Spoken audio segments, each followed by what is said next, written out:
అయిపోయింది. దొంగ rascals, MCom చదువుకున్న వాడినిరా. టాక్సేషన్ గురించి అడగండిరా, చెప్తాను. ట్రయల్ బ్యాలెన్స్ గురించి అడగండిరా, ఎక్స్ప్లెయిన్ చేస్తాను. అంతేగాని హైదరాబాద్ లో సముద్రం ఎందుకు లేదు, జయలలిత గారికి పెళ్ళెందుకు కాలేదు, చంద్రబాబు నాయుడు గారికి గడ్డ ఉంటే బాగుంటాడా లేకుంటే బాగుంటాడా, ఇవి కాదురా అడగాల్సింది. అప్పర్ క్యాస్ట్ అంటే డబ్బున్న వాళ్ళు, లోయర్ క్యాస్ట్ అంటే పేదవాళ్ళని ఎవరు చెప్పారా? ఈ రాష్ట్రంలో ఒక చేత్తో డిగ్రీ పట్టా, మరో చేత్తో కాలిన పొట్టా పట్టుకొని తిరిగే వాళ్ళలో జంజం వేసుకున్న బ్రాహ్మణుడు ఉన్నాడు. పేరు చివర రాజు, రెడ్డి, చౌదరి, నాయుడు అని తోకలు తగిలించుకున్న అగ్రవర్ణాల దరిద్రంలో ఉన్నారా? ఆల్రెడీ అమ్ముకున్న ఉద్యోగాలకు ఇంటర్వ్యూలు పెట్టి మమ్మల్ని ఏడిపించకంటురా.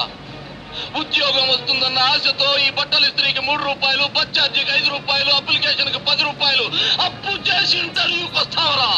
అంబేద్కర్ గారు ఎప్పుడో చచ్చిపోయి బతికిపోయారా? బతికుంటే మాత్రం ఆకలేసే వాడికి ఎందుకు రిజర్వేషన్ పెట్టలేదని కాళ్ళు పట్టుకొని అడిగేవాడినిరా.